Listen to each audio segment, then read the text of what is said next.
Tsunami Studios. Spectre Inspectors, issue number 2. I liked the first issue a lot. It was cute, it was fun, it was this really interesting romper, like, let's go investigate stuff, we're Scooby-Dooing. You can tell there's a whole generation of creators and writers who grew up with the Scooby-Doo thing, and because of Stranger Things' popularity, now we can, branch out and make our own Stranger Things Scooby-Doos.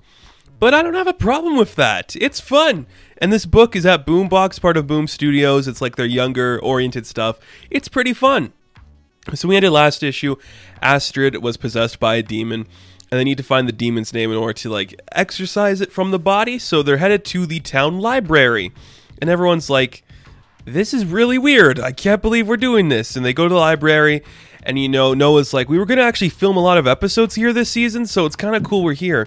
And as they're doing that, you're seeing that Astrid just like, yeah, that's great. We're killing two birds with one stone. Get your camera ready, big guy. We're going to have the time of our lives in here. And Astrid just cheering up, trying to lighten the mood from her being possessed, which is kind of fun and kind of cool. And the idea is, yeah, we are actually going to film here, but we're also going to find the name of the demon that took over Astrid. We're prioritizing safety, but we're still going to do the thing we want to do here. So they get into the library. They're starting to culminate through a bunch of bushes, figure out what it could be, what it's not going to be. Tensions rise between Astrid and Gus, of course, because, maybe Astrid doesn't read as much as Gus does because he's the smart little kid and she's the recluse canon who's just, the rebellious one who's kind of fun. They do reference that she's 23 years old, Astrid, so I don't know why that was said, but okay. If we have to timestamp it, that means I guess it's not weird what could happen between her and Noah. That's fine.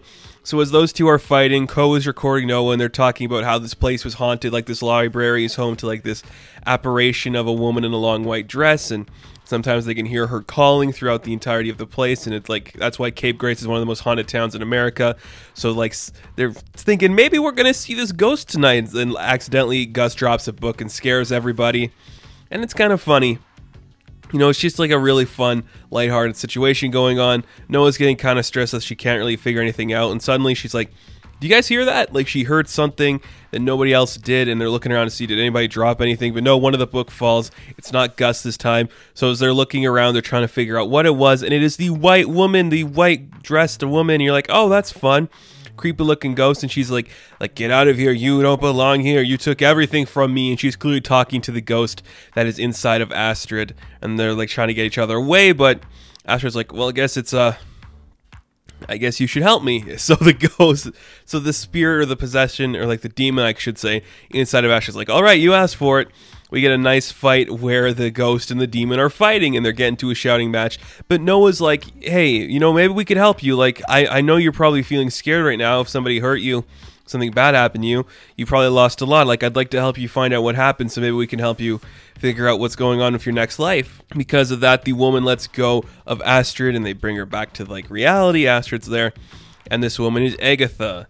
Agatha Birch, which is a strong name for an old person. I love it a lot. A very, very classic name for a character like that. It goes without saying that the artwork is just gorgeous in this. The characters have really cool cartoony smiles. The coloring looks great. You can tell who every character is just by looking at them. It's really fun. I enjoy that a lot. So Agatha decides she's going to tell them the story of what happened to her, because nobody else has listened, and these kids are willing to listen. So she's from an old-timey time, and her father was this prominent smart man, and he started to find out some shady things happening with the local government that might be a little bit of dark magic. And because he saw that, he was kind of exiled from the place, and the building, the Parliament building, where all this dark stuff was happening, was burned, and the father didn't do anything to stop it.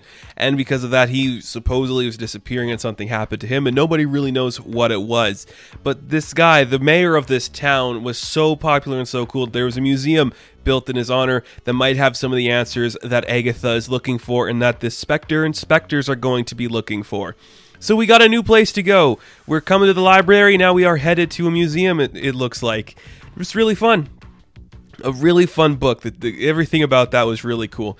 So they're like, Agatha vanishes back into the library. They're like, I guess we're going to a museum next. We cut back to the motel where we're hearing these voices kind of echoing, following Noah. This woman, she possesses so much, we should do something to her. She's as good as dead. It would be easier if we just stopped her right now before we finish the ritual. And you're like, what's going on? And like these figures are like overhead, and she's like, they're leaning in so close to her that she can hear them. She gasps up and she's like, oh, I can't breathe, I can't think. She's walking outside, knocks and goes into Astrid's room, where Astrid just kind of like reading, but she turns off the lights and like pulls off the covers to the side so Noah can come and sleep with her. And they just fall asleep. You know, it's really cute. Like, they're building these two up to be a really cute couple, like a really cute, interesting thing. It's very fun. I buy their relationship. You know, like, one's very enthusiastic and excited about what she's doing. The other one's just like, yeah, this is fun. I'm just along for the ride, and it's a really good ride if you ask me. So I'm really liking their relationship and the tension that is being built between the two. It's very fun, very cute. This book looks great. I know I said that at the beginning, but it just looks really fun. Bowen McCurdy does the artwork. It looks so good and so cute. I would watch a cartoon of this. I think it's really fun and interesting, has a distinctive look. The story's being really interesting. It's going to make a lot of people excited. It has some modern Scooby-Doo feels, which is something I like seeing. So good job for everyone involved in this book. I liked it a lot. The ghosts are cool, the demons are cool, the characters are cool, everything about this one. It's just a really fun time. So, Spectre Inspectors issue number 2, I am going to give an 8 out of 10. Now, thank you guys so much for watching this review. Be sure to like and subscribe to the channel. As always, you can check me out on Instagram, Patreon, Twitter, all that good stuff, and I will catch you in the next one. Have fun, stay safe, good luck.